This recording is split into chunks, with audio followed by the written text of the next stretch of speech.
Gunón, vamos con Pilar Urbano, con La Gran Desmemoria. Un libro 3 años después de El Precio del Trono, que nos trae en estas casi 900 páginas, prácticamente, a pesar de que el grosor por las tapas duras sea, bueno, pues el que fue objeto de un regalo de cumpleaños de parte de mis suegros hace unos cuantos años, teniendo en cuenta que el libro formalmente fue publicado en 2014, pues más o menos por aquella época fue cuando en mi cumpleaños me fue regalando este libro respecto a la feria del libro de la ciudad de Santander. La novia del mar, esta incomparable bahía. Bueno, como dije, Pilar Urbano tiene la idea de que cuando tienes una historia muy rica que contar, lo mejor que puedes hacer es escribirlo en un libro, porque nadie lo va a leer.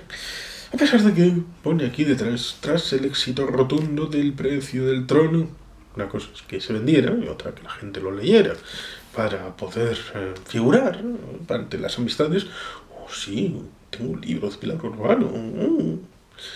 Tengo un libro de Dostoyevsky, de Schopenhauer. ¿Has leído? ¿De qué va la última página? Y no vale que vayas directamente a la última página para leerlo sin haberlo comprendido. Sus trampitas, trampitas.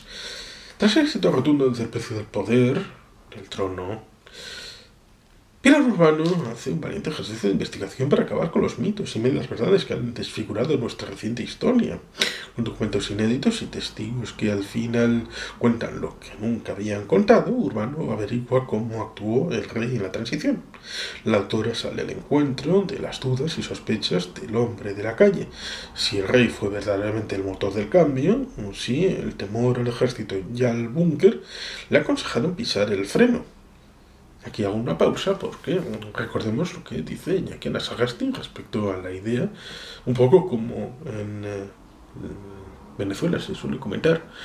El día habría llegado aunque el gallo no lo hubiera anunciado. El día hubiera llegado aunque el gallo no lo hubiera anunciado. ¿Por qué el monarca se ausentó en París mientras Suárez legalizaba el Partido Comunista? ¿Desde cuándo y hasta dónde estuvo el rey informado de la operación armada? ¿Cuál fue el auténtico motivo de la dimisión de Suárez? ¿El juicio militar del 23F? ¿Un simulacro consentido para tapar la trama conspirativa de diputados y empresarios dispuestos a gobernar bajo un general? Porque es interesante la historia, ponerse en el contexto, en el momento, estudiar lo que bullía en el ámbito institucional, en el Madrid político, no solamente en el ámbito cívico de Madrid, porque también el Madrid político en esos casos llegaba a la zona de Lleida, en su ámbito militar, que era donde estaba armada como exiliado, lo cual es curioso porque estas cosas de mandar el exilio a ciertos militares a lugares específicos, pero que tienen una cierta vinculación con algo, porque en el ámbito de Lleida, en la parte de arriba, pues hay una serie de instalaciones de esquí que pueden tener o no una serie de locaciones para reuniones políticas, lo mismo que por ejemplo el Estatuto de Cantabria el actual está firmado en Baqueira Beret. No está firmado ni en Madrid ni en Santander, sino está firmado por el rey Juan Carlos en Baqueira Beret, en la instalación de esquí donde le gustaba estar familiarmente. Luego, como muchas otras localizaciones, la cosa ha derivado y las relaciones pues, han evolucionado. Pero las historias están ahí y en 1980, cuando uno se traslada a la hemeroteca de aquel año, no la revisión que ha habido posteriormente respecto, sino a lo que pasaba y lo que se comentaba en aquellos cenáculos, en aquellas reuniones, en aquellas conferencias, uno incluso encuentra a un tal Tarradellas hablando de un golpe de timón. lo cual evidentemente acabaría por concretarse el 23 de febrero. Pero bueno, estas cosas son interesantes de poder poner el foco. Ciertamente, Pilar Urbano introduce al lector en las estancias del poder, permitiéndole asistir a escenas electrizantes y escuchar en toda su crudeza los diálogos de los protagonistas tal como fueron. Discrepo, dice la autora, de Camus, cuando afirma que la verdad tiene dos caras, una de las cuales debe permanecer oculta. Mi servicio al ciudadano es justamente lo contrario, descubrir tramos de la historia que nos venían ocultando y reclamaban luz. Y aquí tenemos que recordar, porque es preceptivo, el asunto de la Ley de Secretos Oficiales, formalmente de 1968, de inspiración franquista, por un tal Luis Carrero Blanco, heredero formal del régimen, cuando fue nombrado presidente del gobierno, es decir, jefe del gobierno franquista, en 1973, para muy poco tiempo, porque luego moriría el 20 de diciembre del año 1973, en la Operación Ogro.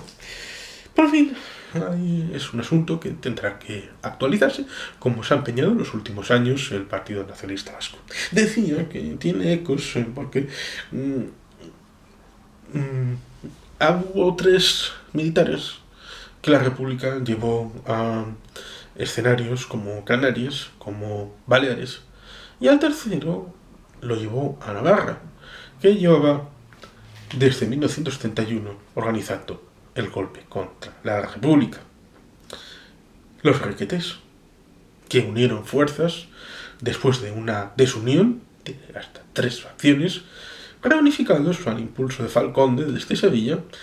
El carlismo reunificado sería punta de lanza para el general Mola, el director, en 1936, para ser punta de combate para el alzamiento, el llamado golpe de Estado, y la guerra civil. Aquí podemos recordar a Fortunato de Aguirre, alcalde de Estella Lizarra, y que intentó hacer la bondad para la humanidad de apresar a Mola antes del golpe de Estado, cosa que fue frenado desde el propio Madrid político. La memoria debe ser para todos y debe ser completa. Por eso es interesante este libro, donde el índice establece capítulo 1, una corona de plomo. En el capítulo 2, el rey, jefe y rey del ejército. Suárez, el héroe maldito. Armada interpreta al rey. Esto de los deseos del rey, a pesar de que no sean explícitos, pueden ser seguidos por sus súbditos, queriendo hacer lo que se cree que, bueno, que es lo que hay que hacer. Aquí hay un apartado en el capítulo 4. Guerra ofrece en secreto al PNV la operación armada. Hay cosas que merecen ser puntualizadas, claro, evidentemente. Dice Alfonso Guerra, el que ha venido diciendo cosas acerca de lo que uno tiene que ser o no, siendo el guardián de las esencias. Lo que es curioso, porque Alfonso Guerra, cuando se supo que en 2002-2003 que sufría de Alzheimer, dijo: ¡Uy! Oh, qué pena, me habría gustado recoger las memorias de Suárez en... Pero claro, le da pena porque nunca quiso guardarlas en una memoria bien hecha, porque la memoria de Suárez tal vez hubiera sido perjudicial para los intereses personales y colectivos de Alfonso Guerra. Y esto se puede entender pensando en el año 1980 y la situación real del Partido Socialista Obrero Español para con la operación armada. Como dije, ¿quiere guardar un secreto en España? Escriban un libro. La gente no lo va a leer. Capítulo 5. Suárez el rey, un perro, una pistola. Capítulo 6. La caja negra del golpe, es decir, el 23F. El rey en peligro. Capítulo 7. Y ahí tendríamos el toisón del olvido. Porque el título habla de la gran memoria. Y aquí está el duque de Suárez y Juan Carlos, el jefe del Estado. Lo que Suárez olvidó y el rey prefiere no recordar de la transición mitificada, mistificada. Una transición modélica, jamás criticada, y que todo aquel que lo critica se sitúa en el anillo exterior de la realidad, en la anti-España, en los que odian la democracia en España, los que se sitúan con los enemigos de la patria, y eso ha dado mucho frío para la ciudadanía, frío en la relación con los medios, frío en el ataque personalizado a aquellos que se atrevían a cuestionar algunos aspectos del relato oficial, estableciendo esa circunstancia para con la entidad del ámbito del método científico. Los pares, cuando en una revista científica tienen la idea de publicar un artículo científico, lo ponen en común para que puedan despellejarse los unos a los otros, porque en ciencia pura es tan importante el descubrimiento como derribar el conocimiento de los demás para poder establecer una verdad más perfecta. Ciertamente en el ámbito de las ciencias sociales el asunto es más complicado, porque en las ciencias naturales se puede establecer una separación entre el objeto de estudio y el sujeto de estudio, tanto igual tú puedes aislarlo, las plantas en un laboratorio, estanco, pero en las ciencias sociales los seres humanos somos objeto y sujeto de estudio, por lo tanto hay que hacer una condición especial, pero siempre se puede establecer unas ciertas bases para con la realidad, siempre basado en documentos y en pruebas que se puedan justificar para construir un relato veraz y honesto. Lo cual no quiere decir que sea objetivo el relato, porque siempre va a ser en alguna medida subjetivo, pero esa subjetividad se puede limitar al máximo siempre que sea honesto y se pongan las bases y las fuentes del conocimiento, y siempre que puedan ser, evidentemente, distintas. Por ejemplo, si uno establece una relación con distintas cabeceras, por ejemplo, de 1980, a la hora de establecer una relación con Cambio 16, con el diario Ya, con el diario El País, con Deia, que estaban ya en el año 1976, 78, 80, o coge cosas como hoy sería coger el Mundo Today como fuente de referencia.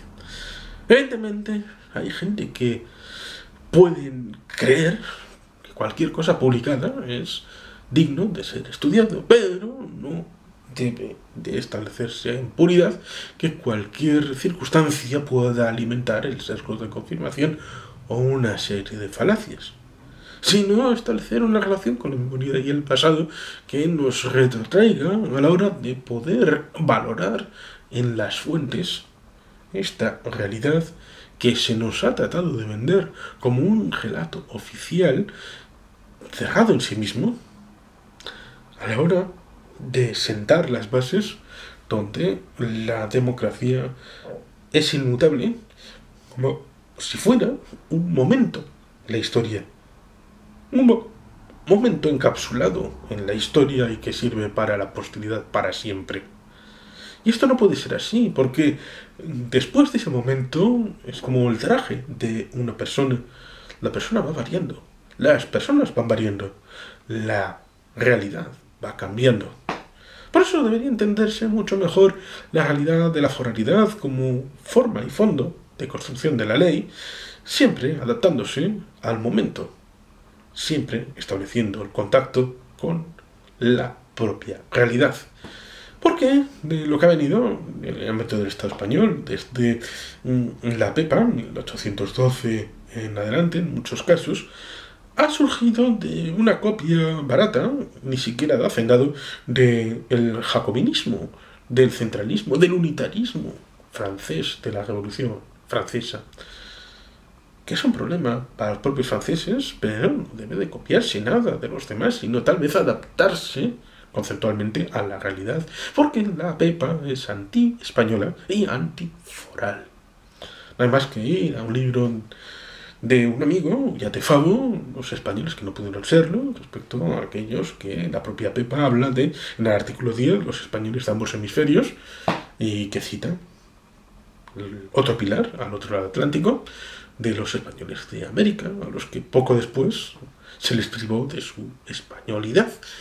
Pero bueno, en el ámbito de la transición, años 60, 70, 80, hay mucha tela que cortar, mucha realidad que contar y que recibir y que reformular a la hora de establecer una visión, y para eso los archivos deben abrirse, las mentes deben de incorporar más datos a la hora de establecer esa relación con nuestro pasado más reciente. Yo nací en el 82, así que técnicamente soy de después del ámbito de la transición, que estaría, para algunos sería el final de la transición, cuando el Partido Socialista obtiene una victoria en octubre del año 82. Yo soy de mayo, pero da igual. Estamos hablando de ese ámbito, de que sería cuando se produce la primera transmisión ordenada de poder de un gobierno a otro, de otro signo político, sería el final de la transición. Y precisamente esos ámbitos, desde el año 74 al 82, por poner unas fechas, aunque sea un poco arbitrario, estaría esa realidad que debería de estudiarse con una mayor amplitud. Y por eso es importante libros como este, respecto al 23F, a Suárez, a la propia Constitución, bueno, muchas de las cosas que se establecieron en aquel momento.